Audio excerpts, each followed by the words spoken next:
ಯಾಕೆ ಇದನ್ನು ನಾನು ಹೇಳ್ತಾ ಇದ್ದೀನಿ ಅಂತಂದರೆ, ಇದೇ ಡಿಸೆಂಬರ್ 1ನೇ ತಾರೀಕು ಕರ್ನಾಟಕ ಸರ್ಕಾರದ ಸಮಾಜ ಕಲ್ಯಾಣ ಮಂತ್ರಿಗಳಾಗಿರ್ತಕ್ಕಂಥ ಸನ್ಮಾನ್ಯ ಮಹದೇವಪ್ಪನವರು ದಾವಣಗೆರೆ ಜಿಲ್ಲೆಗೆ ಒಂದು ಕಾರ್ಯಕ್ರಮಕ್ಕೆ ಬಂದಾಗ ನಮ್ಮ ಪತ್ರಿಕಾ ಪ್ರತಿನಿಧಿಗಳು ಅವ್ರನ್ನ ಪ್ರಶ್ನೆ ಮಾಡಿದರು. ಸ್ವಾಮಿ ಮಂತ್ರಿಗಳೇ, ಈಗಾಗಲೇ KATಗೆ ತಡೆಯಾಜ್ಞೆ ತಂದಿದ್ದಾರೆ, ಹಾಗಾಗಿ ನೀವು ಹಳ ಮೀಸಲಾತಿಯ ಪ್ರಕಾರನೇ ರಿಕ್ರೂಟ್ಮೆಂಟ್ ಮಾಡ್ಕೊತಿರೋ ಅಥವಾ ಏನು ಹಿಂದಿನ ಸರ್ಕಾರ ಮೀಸಲಾತಿಯನ್ನು ಹೆಚ್ಚಳ ಮಾಡಿ ಆದೇಶವನ್ನು ಮಾಡಿದೆಲ್ಲ ಆ ಹೊಸ ಮೀಸಲಾತಿಗೆ ಅನುಗುಣವಾಗಿ ನೀವು ರಿಕ್ರೂಟ್ಮೆಂಟ್ ಮಾಡ್ತಿರೋ, ಭರ್ತಿ ಮಾಡ್ಕೋತೀರ ಅಂತ ಕೇಳಿದಾಗ ಬಹುತೇಕ ಮಹದೇವಪ್ಪನವರು ನಾವು ಕೋರ್ಟ್ ಆದೇಶವನ್ನು ನೋಡ್ತೀನಿ ಅಂತ ಏನೋ ಹೇಳಿದಂಗಿತ್ತು. ಆದರೆ ಪತ್ರಿಕೆಯಲ್ಲಿ ಪ್ರಕಟಣೆ ಆಯಿತು, ಇವತ್ತು KATಯಲ್ಲಿ 384 ಸೀಟ್ಗಳನ್ನು KS ಸೀಟ್ಗಳನ್ನ ಭರ್ತಿ ಮಾಡಿಕೊಳ್ಳುವ ವಿಚಾರದಲ್ಲಿ ಕರ್ನಾಟಕ ಸರ್ಕಾರ ಹಳೆ ಮೀಸಲಾತಿಗೆ ಅನುಗುಣವಾಗಿ ಭರ್ತಿ ಮಾಡ್ಕೊಳ್ತದೆ ಅಂತೇಳಿ ಪತ್ರಿಕೆಯಲ್ಲಿ ಪ್ರಕಟಣೆ ಆಯಿತು. ಸಾಮೂಹಿಕ ಪ್ರಾರ್ಥನೆ. ಎಲ್ಲರೂ ನೇರವಾಗಿ ಕೂತ್ಕೊಡ್ರಿ, ಸೀದಾ ಕೂತ್ಕೊಡ್ರಿ, ಎಲ್ಲರೂ ನೇರವಾಗಿ ಕೂತ್ಕೊಡ್ರಿ, ಸ್ಟ್ರೈಟಾಗಿ ಕೂತ್ಕೊಡ್ರಿ. ಎಲ್ಲರೂ ನಿಮ್ಮ ಕಣ್ಣುಗಳನ್ನ ಮುಚ್ಚ್ರಿ, ನಿಮ್ಮ ಕಂಗಳನ್ನ ಮುಚ್ಚ್ರಿ, ನಾವು ಹೇಳ್ಕೊಟ್ಟಾಗ ಹೇಳ್ರಿ. ಓ ಓ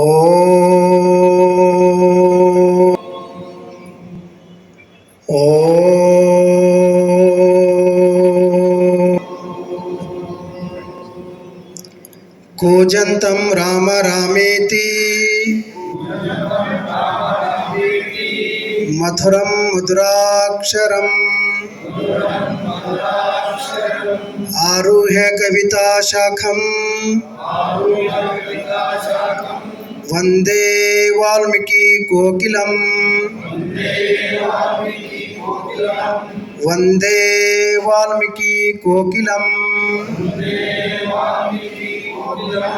ಶ್ರೀರಾಮ್ ಜೈ ರಾಮ್ ಜೈ ಜೈ ರಾಮ್, ಶ್ರೀರಾಮ್ ಜೈ ರಾಮ್ ಜೈ ಜೈ ರಾಮ್, ಶ್ರೀರಾಮ್ ಜೈ ರಾಮ್ ಜೈ ಜೈ ರಾಮ್, ಶ್ರೀರಾಮ್ ಜೈ ರಾಮ್ ಜೈ ಜೈ ರಾಮ್, ಶ್ರೀರಾಮ್ ಜೈ ರಾಮ್. ಶಿಕ್ಷಣ ಅಂತಂದ್ರೇನು? ಇವತ್ತು ನಾವೆಲ್ಲರೂ ಕೂಡ ಶಿಕ್ಷಣವನ್ನು ಪಡ್ಕೊಂಡಿದ್ದೀವಿ. ನಿಮ್ಮ ಮಕ್ಕಳನ್ನು ಕೂಡ ಶಾಲೆಗೆ ಕಳಿಸ್ತಾ ಇದ್ದಾರೆ. ಅದು ಔಪಚಾರಿಕವಾಗಿರ್ತಕ್ಕಂಥ ಶಿಕ್ಷಣ. ಇವತ್ತು ನಾವೆಲ್ಲ ಏನು ಓದಿದ್ದೀವಿ ಅದೆಲ್ಲ ಔಪಚಾರಿಕವಾಗಿರ್ತಕ್ಕಂಥ ಶಿಕ್ಷಣ. ವಿಶಾಲ ಅರ್ಥದಲ್ಲಿ ಶಿಕ್ಷಣ ಅಂತಂದರೆ ಅದು ಜಾಗೃತಿ ಅನ್ನುವಂಥದ್ದು. ಜಾಗೃತಿ, ಅದನ್ನೇ ಡಾಕ್ಟರ್ ಬಾಬಾ ಸಾಹೇಬ್ ಕೇಳ್ತಾರೆ, ಜಾಗೃತಿಯನ್ನು ಹೊಂದಿರತಕ್ಕಂಥ ಸಮುದಾಯ ಜೀವಂತವಾಗಿರ್ತದೆ, ಜಾಗೃತಿ ಹೊಂದದೇ ಇರುವಂಥ ಸಮಾಜ ಸಮಾಧಿ ಆಗ್ತದೆ. ಆ ಕಾರಣಕ್ಕಾಗಿ ಪ್ರತಿ ವರ್ಷಕ್ಕೊಂದ್ಸಾರಿ ನಾವೆಲ್ಲರೂ ಕೂಡ ಪ್ರತಿ ತಾಲೂಕು ಕೇಂದ್ರ, ಜಿಲ್ಲಾ ಕೇಂದ್ರಗಳಲ್ಲಿ ಮಹರ್ಷಿ ವಾಲ್ಮೀಕಿಯವರ ಜಯಂತಿಯನ್ನು ಮಾಡೋದ್ರ ಮೂಲಕವಾಗಿ ನಾವು ಜಾಗೃತರಾಗಿದ್ದೇವೆ ಅನ್ನುವಂಥ ಒಂದು ಸ್ಪಷ್ಟವಾದ ಸಂದೇಶ ರವಾನೆ ಆಗ್ತದೆ. ನಮ್ಮ ಹಿತವನ್ನು ಮರೆತು ಬಿಡ್ತಾರೆ. ಯಾಕೆ ಮರಿತಾರೆ? ನಾಯಕರ SC STಗಳ ಇವರೆಲ್ಲರಿ ಸಂಘಟನೆ ಹಾಕರ್ರಿ, ಇವರೆಲ್ಲರಿ ಒಗ್ಗಟ್ಟಾಕರ್ರಿ ಅನ್ನುವಂಥ ಒಂದು ನಮ್ಮನ್ನು ಆಳುವಂಥ ಎಲ್ಲ ಪಕ್ಷದ ಸರ್ಕಾರಗಳು ಈ ರೀತಿಯಾಗಿರ್ತಕ್ಕಂಥ ಕಳೆದ 78 ವರ್ಷಗಳಿಂದ ಈ ರೀತಿಯಾಗಿರ್ತಕ್ಕಂಥ ಭಾವನೆಯನ್ನು ತಾಳಿದ್ದಾವೆ.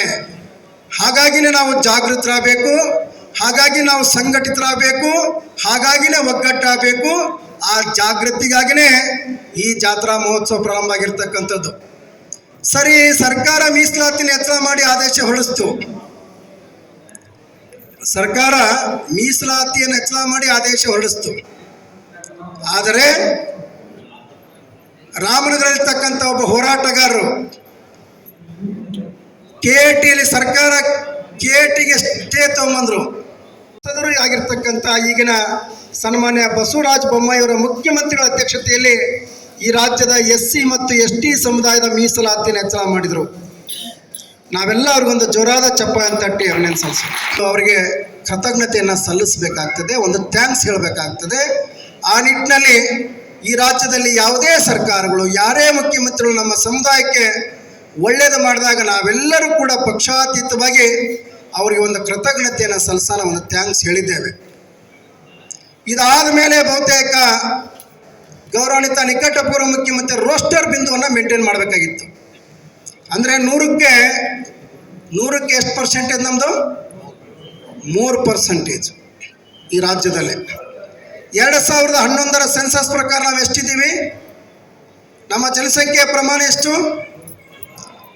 2011ರ ಸೆನ್ಸಸ್ ಪ್ರಕಾರ ಈ ರಾಜ್ಯದಲ್ಲಿ, ಕರ್ನಾಟಕ ರಾಜ್ಯದಲ್ಲಿ ನಮ್ಮ ನಾಯಕ ಸಮುದಾಯದ ಪರಿಶಿಷ್ಟ ಪಂಗಡದ ಜನಸಂಖ್ಯೆ 7%. ಪರಿಶಿಷ್ಟ ಜಾತಿಯವರಿಗೆ 36 ಜನ ಶಾಸಕರು, 5 ಜನ ಸಂಸದರು. ಹಾಗೆ ರಾಜ್ಯ ಸರ್ಕಾರ ಆರ್ಥಿಕ ಮೀಸಲಾತಿನ ಪ್ರತಿ ವರ್ಷ 24.1% ಮಾದರಿಯಲ್ಲಿ ಹಣವನ್ನು ಅಲೋಕೇಟ್ ಮಾಡಿರ್ತದೆ ಸರ್ಕಾರ. ಅದೇ ಪ್ರಮಾಣದಲ್ಲಿ ನಮ್ಮ ಸಮುದಾಯದ ಮಕ್ಕಳಿಗೆ ಶಿಕ್ಷಣ ಮತ್ತು ಉದ್ಯೋಗದಲ್ಲಿ ಮೀಸಲಾತಿನ ಹೆಚ್ಚಳ ಮಾಡಬೇಕು ಅಂತೇಳಿ ನಾವು 7 ಜನ ಇದ್ದೀವಪ್ಪ, ನಾವು 7 ಜನ ಇದ್ದೀವಿ, ನಮಗೆ 3 ಮುದ್ದೆ ಕೊಡಕತ್ತೀರಿ, ನಮಗೆ ಹೊಟ್ಟೆ ತುಂಬ್ತಾ ಇಲ್ಲ. ಡಾಕ್ಟರ್ ಬಾಬಾ ಸಾಹೇಬ್ ಅಂಬೇಡ್ಕರ್ 1950 ಜನವರಿ 26ನೇ ತಾರೀಕು ಈ ದೇಶಕ್ಕೆ ಸಂವಿಧಾನವನ್ನು ಕೊಟ್ಟಾಗ ಈ ರಾಜ್ಯದಲ್ಲಿರ್ತಕ್ಕಂಥ, ಈ ದೇಶದಲ್ಲಿರ್ತಕ್ಕಂಥ ಪರಿಶಿಷ್ಟ ಜಾತಿ ಮತ್ತು ವರ್ಗದವರ ಜಾತಿಯ ಜನಸಂಖ್ಯೆಗೆ ಅನುಗುಣವಾಗಿ ಮೀಸಲಾತಿಯನ್ನು ಕೊಡಬೇಕಂತೇಳಿ ಡಾಕ್ಟರ್ ಬಾಬಾ ಸಾಹೇಬ್ ಅಂಬೇಡ್ಕರ್ ಹೇಳಿದ್ರು ಸಹ ನಮ್ಮನ್ನು ಆಳುವಂಥ ಸರ್ಕಾರಗಳು ಚುನಾವಣೆಗಳು ಬಂದಾಗ ನಾಯಕರ SC ST ಅವರ ಮತಗಳನ್ನು ಪಡ್ಕೊಂಡು ಚುನಾವಣೆ ಮುಗಿದ ಮೇಲೆ ನಮ್ಮ ಹಿತವನ್ನು ಮರೆತು ಬಿಡ್ತಾರೆ.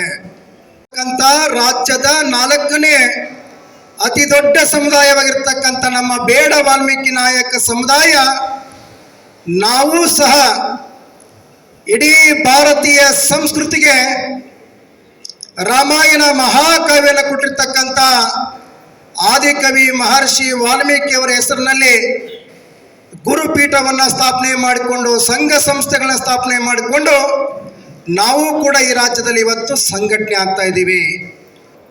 ನಮ್ಮ ಹೋರಾಟ ಯಾವುದೇ ಜಾತಿಯ ಮೇಲೆ ಬಲಾಬಲವನ್ನು ತೋರಿಸ್ಲಿಕ್ಕೆ ಅಲ್ಲ ಅನ್ನುವಂಥದ್ದನ್ನು ನಾವೆಲ್ಲರೂ ಕೂಡ ಅರ್ಥ ಮಾಡ್ಕೊಳ್ಬೇಕಾಗ್ತದೆ.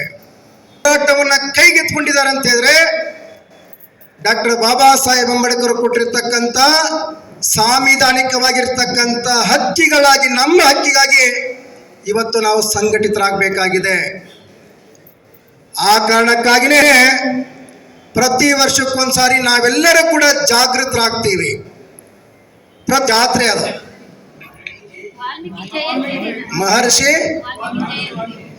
ಮಹರ್ಷಿ ವಾಲ್ಮೀಕಿ ಜಯಂತಿ ಬಂದಾಗ ಈ ರಾಜ್ಯದ ನಾಯಕ ಸಮುದಾಯ ನಮ್ಮ ಗುರುವಿನ ಜಯಂತಿಯನ್ನು ಮಾಡುವಂತ ಸಂದರ್ಭ ಬಂದಾಗ ನಾವೆಲ್ಲರೂ ಕೂಡ ಪ್ರತಿ ತಾಲೂಕು ಕೇಂದ್ರ, ಜಿಲ್ಲಾ ಕೇಂದ್ರಗಳಲ್ಲಿ, ರಾಜ್ಯ ಮಟ್ಟದಲ್ಲಿ ಮಹರ್ಷಿ ವಾಲ್ಮೀಕಿ ಜಯಂತಿಯನ್ನ ಆಚರಣೆಯನ್ನ ಮಾಡೋದ್ರ ಮೂಲಕ ಈ ರಾಜ್ಯದಲ್ಲಿ ನಾಯಕರು ಸಂಘಟಿತರಾಗಿದ್ದೇವೆ, ಒಗ್ಗಟ್ಟಾಗಿದ್ದೇವೆ, ಜಾಗೃತರಾಗಿದ್ದೇವೆ ಅನ್ನುವಂಥ ಒಂದು ಸ್ಪಷ್ಟವಾದ ಸಂದೇಶವನ್ನ ನಮ್ಮ ನಾಳುವಂಥ ರಾಜ್ಯ ಸರ್ಕಾರ ಮತ್ತು ಕೇಂದ್ರ ಸರ್ಕಾರಕ್ಕೆ ಒಂದು ಸ್ಪಷ್ಟವಾದ ಸಂದೇಶ ರವಾನೆಯಾಗುತ್ತದೆ. ಸಕಲ ಜೀವಿಗಳಿಗೆ ಲೇಸಾಗಲಿ, ನಮ್ಮೆಲ್ಲರ ಮನದಲ್ಲಿ ಶಾಂತಿ ನೆಲೆಸಲಿ, ಸುಖ ಶಾಂತಿ ನೆಲೆಸಲಿ. ಓಂ ಶಾಂತಿ ಶಾಂತಿ ಶಾಂತಿ.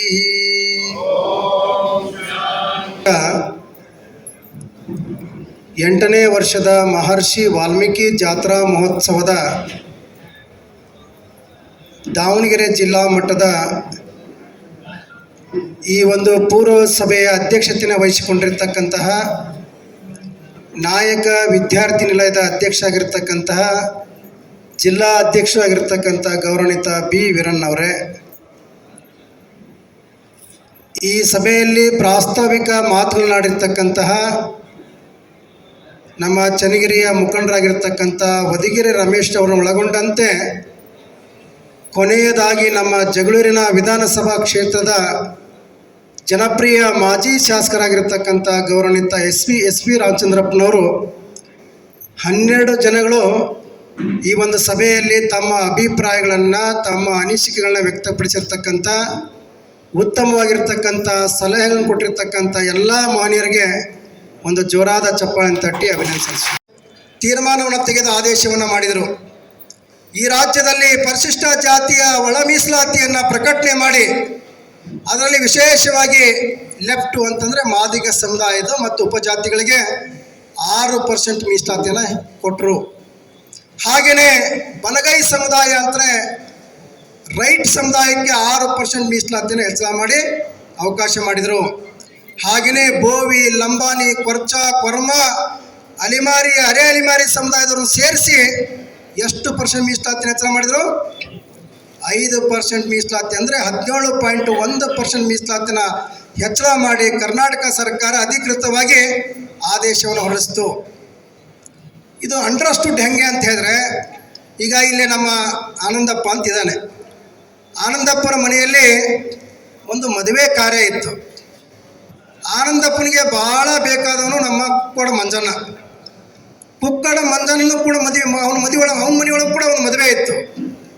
ಈಗ ಆನಂದಪ್ಪ ತನ್ನ ಮನೆ ಕಾರ್ಯನೂ ಬಿಡಂಗಿಲ್ಲ, ಹಾಗೆಯೇ ಮಂಜಣ್ಣ ಮದುವೆಗೂ ಕೂಡ ಹೋಗಬೇಕಾಗ್ತದೆ. ಆವಾಗ ಮನೆ ಕಾರ್ಯವನ್ನು ಮುಗಿಸ್ಕೊಂಡು ತನ್ನ ಪ್ರತಿನಿಧಿಯಾಗಿ ಯಾರಾದರೂ ಒಬ್ಬರನ್ನ ಅವ್ರ ಮಗನ ಮದುವೆ ಕಳಿಸಿದಾಗ ಆನಂದಪ್ಪನ ಕುಟುಂಬ ಮಂಜಣ್ಣನ ಮದುವೆ ಕಾರ್ಯಕ್ರಮದಲ್ಲಿ ಭಾಗವಹಿಸಿದಂಗೆ ಆಗ್ತದಲ್ಲ. ಸರ್ವತೋಮುಖ ಅಭಿವೃದ್ಧಿಯನ್ನು ಸಾಧಿಸಬೇಕಾಗಿತ್ತು ಅಂತ ಹೇಳಿದರೆ